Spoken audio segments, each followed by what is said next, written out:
Okay, and it says, you are live. My friend, you may not know this about me, but I can be very stubborn. And I say this because I set up, I did all of my setting today just to come up live on Instagram and YouTube at the same time. I did once came to YouTube live, and I came through StreamYard, which is a different software that I use. Anyway, today it didn't work together with Instagram, going live on Instagram, going live on YouTube. Didn't work. Managed to go live on Instagram. Didn't manage to go live on YouTube. So now I'm coming up in YouTube basically to do the same live that we were talking about in Instagram today because it's some very, very interesting topic. As we dive into this conversation, I hope you get to see me. I don't manage to see myself right now in the YouTube screen. There is something that I still need to figure out here. I don't know exactly what that is, but if you see me, and if you want to drop a note and let me know if you can hear me, if you can see me, so I might be able to see your notes here in the screen.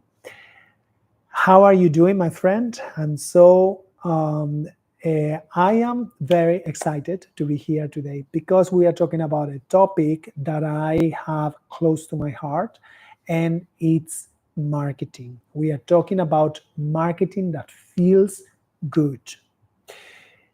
The reason this is close to my heart is because to me, marketing is communication. I am very passionate about communication. I'm passionate about learning new languages. In fact, right now, as I'm talking to you, I'm just learning a new language. I'm learning Thai. I just enrolled in a Thai language course. I speak Italian. I speak also Spanish, which is my mother language. So I'm really passionate about communication and language and languages and all of that. And marketing, it's just a way to enhance your communication. At least this is how I see this. Now, having said that, in the marketing world, something that I also have been seeing is that sometimes I get to see manipulation. And sometimes I have been working with coaches and mentors in the past, business coaches, business mentors that have taught me to use marketing as a way to manipulate people and to sell your offerings. And of course, this is something that I didn't feel good about. And this is something that I don't like to share with my marketing. I like to speak about my services, obviously. It's not that okay, let's put it this way. It's not that I like to speak about my services. It's that I know in order to run a business, I need to talk about my services. And of course, I love my services. I love what I do. It's something that I feel really passionate about. It's to help yoga and wellness professionals to work on their marketing, on their business, to plan their retreats. Those are the things that light me up, the things that make me feel connected and happy. And that's why I say I like to talk about that, because this is something that I feel passionate about.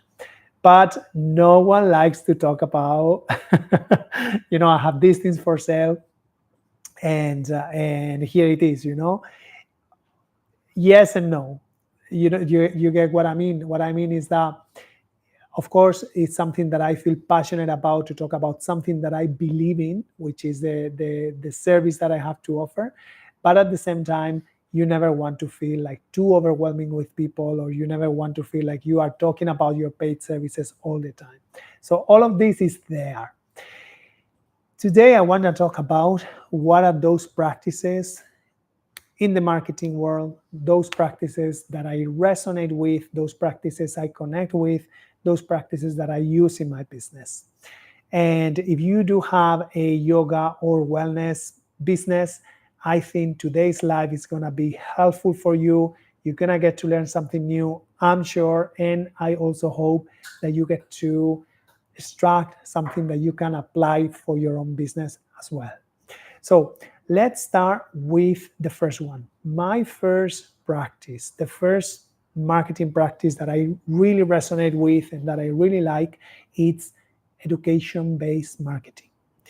Education-based marketing, basically, it's talking about something that your ideal student or client is interested in learning and sharing your knowledge and wisdom about that. Side note, before we dive deeper into these topics, I also want to mention that for any of the practices that I'm going to be talking about today, for the practices that I'm sharing today, something that I would recommend is that if you are at the beginning of your business journey, if you are working on your marketing message, the first thing that you probably need to do is to understand who is your ideal student or client. This is the base of any business in the world. They do have an ideal client online, and it's not different for you as a yoga wellness facilitator, as a retreat leader. When you create a service, when you create a product, you need to have your ideal client in mind. Who is this designed for? All right, super important. So if you haven't done that, I really recommend that the first step you should be doing right now should be investing some time trying to understand who are those people, who is your people, who is that person you want to talk to. And then the education-based marketing will be the first practice that I use. And as I mentioned, this is something that you would share, something that you know, and that you know it's going to be helpful for your ideal student or client. For instance, this live that you're watching right now, it's pure education-based marketing. This is, I'm teaching you about the practices that I use in my business, and you might be able to learn something about this. The reason I'm doing this, it's because when I started my own journey as a solopreneur, as a yoga and movement facilitator, when I started my journey here in the city of Bangkok, I remember feeling so lost. I was feeling very lost, and I didn't have any idea on how to run my business. I didn't have any idea of how to connect with my ideal student or clients. Basically, I didn't know how to make money with my business. And yes, I was very passionate about yoga. I knew everything, not everything, but I knew a lot about yoga and fitness and movement. I had all of the courses. I took all of the courses that I could. I took all of the education. But yet, I didn't have the skills to communicate the value of my services and transform that into clients. 6 years after, so we are talking about now. Right now, I have a lot of more clarity. I know who is my ideal client. I know how to talk to them, and I know what are the things that I have to do to invite respectfully those ideal students or clients to my business. And this takes us to the second the second point that I wanted to share with you today. And this is the hero's journey. And I very intentionally shared this story about me in Bangkok, being struggling as I was looking for my clients and so on. And the reason I did that is because I wanted to make an example for this practice, which is the hero's journey. And the hero's journey, in a way, it's using that side of the story about yourself that has that aspect, that has that journey that took you from one point where you were feeling in pain, or you were feeling desperate about something, or you were feeling lost, to another point where you were feeling that, where you felt that you had more clarity, where you release that pain, and so on. So taking you from this point to this other point, this hero's journey story has that infused into that. There is so much that you can learn about the hero's journey, but basically the idea is that someone embarked on a journey, and within that journey, they found a lot of obstacles, they found a lot of difficulties, and regardless of that, they managed to overcome those obstacles, they managed to overcome those difficulties, and they managed to go to the other side.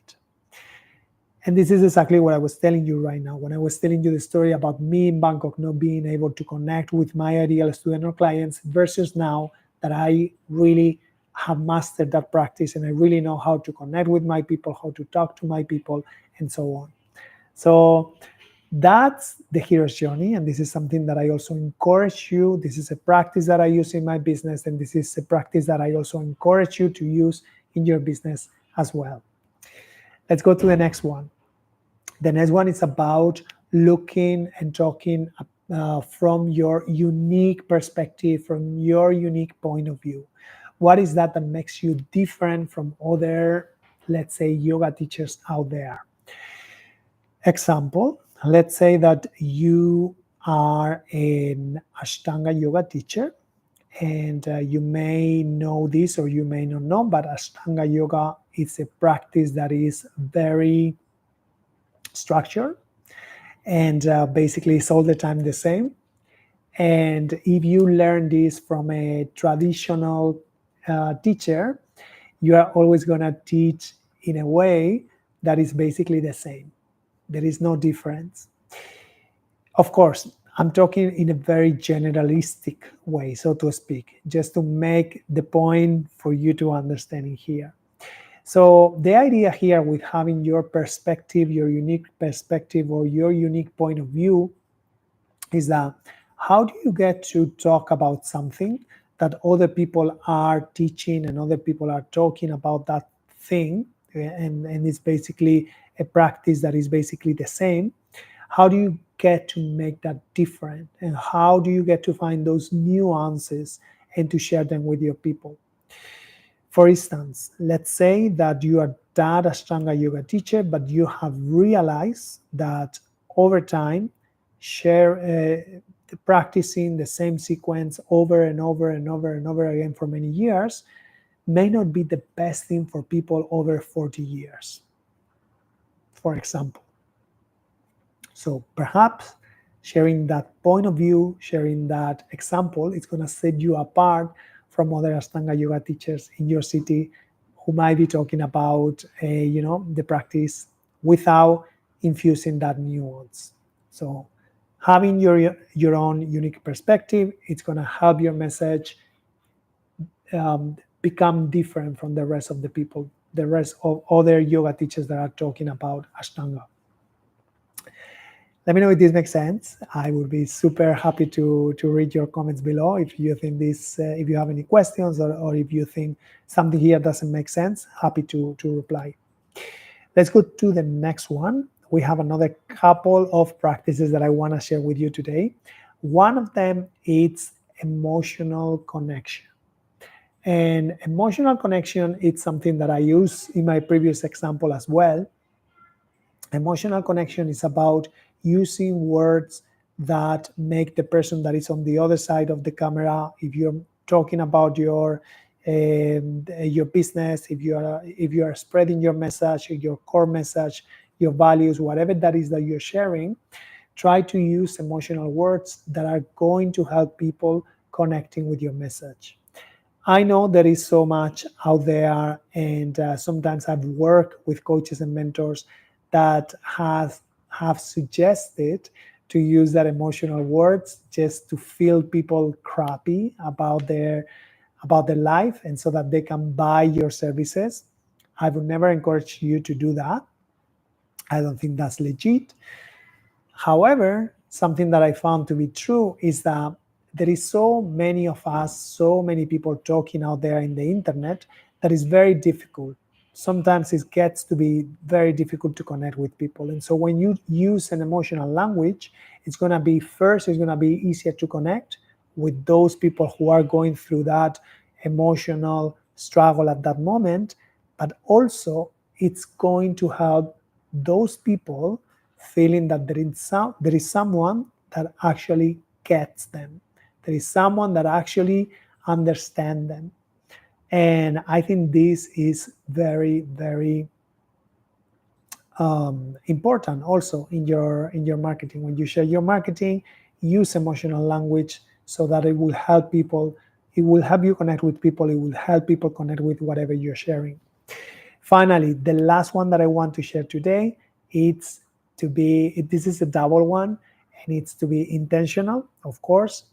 You know, all of the content that you're putting out there is a reason why you're putting all of that content. Obviously, you want people to hear your message. And if you also, which I hope as an entrepreneur, probably you do have some paid services and you want people to be able to find those services. There is an intention also when you share content so that people get to see what's the work that you do and what are the ways in which they can work with you. So be intentional in that way, but also have fun. Having fun, it's essential. And, this is something that many people are not going to be listening to whatever you have to say if you don't infuse a little bit of humor and fun in your message. People will appreciate that. All right, my friend, what are the techniques that I share with you today that resonate with you the most? Education-based marketing, the hero's journey, unique perspective or point of view, emotional connection, intentional, and fun. Let me know if there is something that you learned new in this video. I will be super happy to hear from you. Let me know what are those practices that you use in your business. And if you have any questions, please leave them in the comments or reach out. I'm Manu, your yoga biz mentor, and I'm super happy to connect with you. And I hope this live worked well. Let's find out. Take care, my friend.